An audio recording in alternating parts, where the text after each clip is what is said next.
Number the Stars, Chapter 14, On the Dark Path.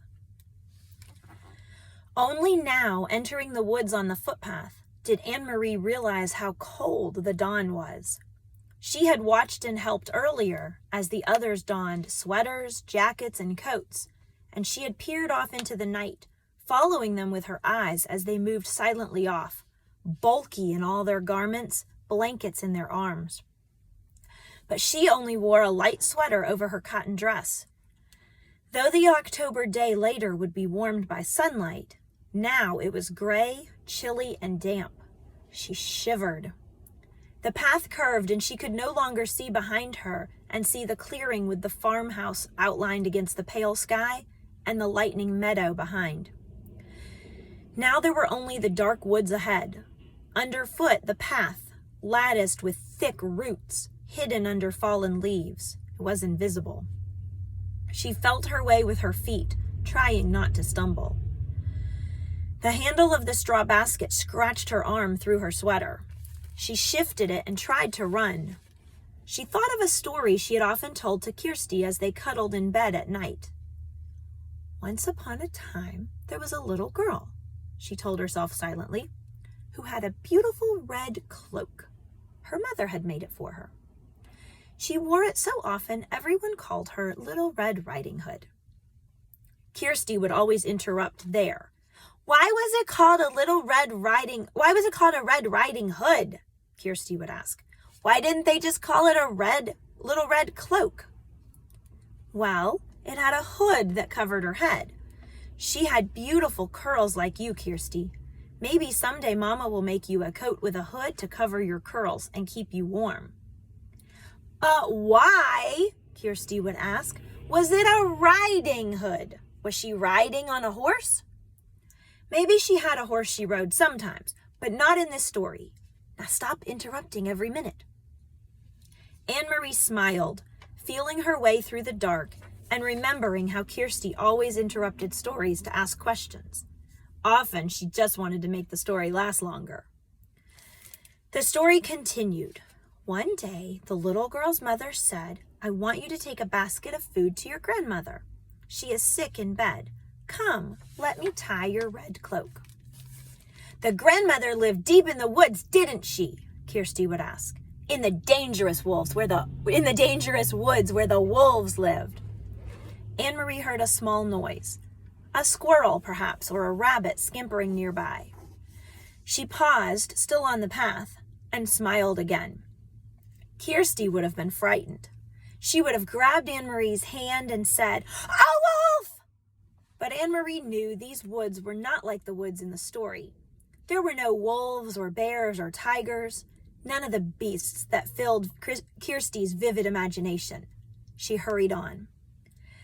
Still, they were very dark, these woods. Anne-Marie had never followed this path in the dark before. She had told her mother she would run, and she tried. Here the path turned. She knew the turning well, though it seemed different in the dark. If she turned to the left, it would take her to the road, out where it would be lighter, wider, and more traveled. But more dangerous too. Someone could see her on the road. At this time, other fishermen would be on the road, hurrying to their boats for a long day at sea. And there might be soldiers. She turned to the right and headed deeper into the woods. It was why Mama and Peter had needed to guide those who were strangers here, the Rosens and those other people.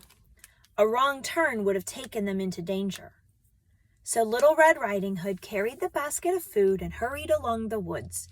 It was a lovely morning, and birds were singing. Little Red Riding Hood sang too as she walked. Sometimes Anne-Marie changed that part of the story, telling it to Kirsty. Sometimes it was raining or even snowing in the woods. Sometimes it was evening with long, frightening shadows, so that Kirsty, listening, would snuggle closer and wrap her arms around Anne-Marie. But now, telling it to herself, she wanted sunlight and birdsong. Here the path widened and flattened. It was the place where the woods opened on one side, and the path curved beside a meadow at the edge of the sea. Here she could run. Here, in daylight, there would be cows in the meadow, and on summer afternoons, Anne-Marie would always stop by the fence and hold out handfuls of grass, which the curious cows would take with their rough tongues. Anne-Marie ran. Here, her mother had told her, Mama would always stop too as a child walking to school. Her dog, Trofast, would wiggle under the fence and run about in the meadow, barking excitedly, trying to chase the cows who always ignored him. The meadow was empty now and colorless in half light. She could hear the churning sea beyond and see the wash of daylight to the east over Sweden. She ran as fast as she could, searching with her eyes for the place ahead where the path would re-enter the woods in its final segment, which led to town. Here. The bushes were overgrown and it was difficult to see the path, but she found the entrance beside the high blueberry bushes. Oh, how she loved to stop here in late summer to pick a handful of sweet blueberries. Her hands and mouth would be blue afterward. Mama always laughed when she came home. Now it was dark again as the trees and bushes closed around her, and she had to move more slowly, though she still tried to run. Anne-Marie thought of Mama, her ankle so swollen and her face so pained. She hoped Mama had called the doctor by now. The local doctor was an old man, brisk and businesslike, though with kind eyes. He had come to the farmhouse several times during the summers of the past, his battered car noisy on the dirt road. He had come once when Kirsty, a tiny baby then, had been sick and wailing with an earache. And he had come when Lise spilled hot grease cooking breakfast and burned her hand. Anne-Marie turned again as the path divided once more.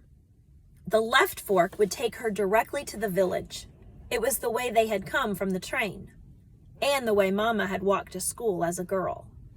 But Anne-Marie turned to the right, heading now toward the harbor side, where fishing boats lay at anchor. She had often come this way before, too, sometimes at the end of the afternoon, to pick out the Ingeborg, Uncle Henrik's boat, from all the boats returning, and to watch him and his helpers unload the day's catch of slippery, shimmering herring still flopping in their containers. Herring are fish. Even now, with the boats in the harbor ahead empty of fish, preparing to leave for the day's fishing, she could smell the oily, salty scent of the herring, which was always in the air here. It wasn't far now, and it was getting lighter. She ran almost as fast as she had run at school in the Friday foot races, almost as fast as she had run down the Copenhagen sidewalk on the day that soldier had stopped her with his call of "Halt!" Anne-Marie continued the story in her head. Suddenly, as Little Red Riding Hood walked through the woods, she heard a noise. She heard a rustling in the bushes. "A wolf!" Kirsty would always say, shivering with fearful delight. "I know it's going to be the wolf!" Anne-Marie always tried to prolong this part, to build up the suspense and tantalize her sister. She didn't know what it was. She stopped on the path and listened. Something was following her in the bushes. Little Red Riding Hood was very, very, very frightened. She would stop and stay silent for a moment, and beside her in the bed she could feel Kirsty holding her breath. Then Anne-Marie would go on, in a low, dread-filled voice. She heard a growl. Anne-Marie stopped suddenly and stood still on the path. There was a turn immediately ahead. Beyond it, she knew as soon as she rounded the turn, she would see the landscape open to the sea. The woods would be behind her there, and ahead of her would be the harbor, the docks, and the countless fishing boats. Very soon it would be noisy there, with engines starting, fishermen calling to one another and gulls crying. But she heard something else, too. She heard bushes rustling ahead. She heard footsteps. And she was certain it was not her imagination. She heard a low growl. Cautiously, Anne-Marie took a step forward, and another. She approached the turn in the path, and the noises continued. Then there they were, in front of her. 4 armed soldiers. With them, straining at taut leashes, were 2 large dogs, their eyes glittering, their lips curled.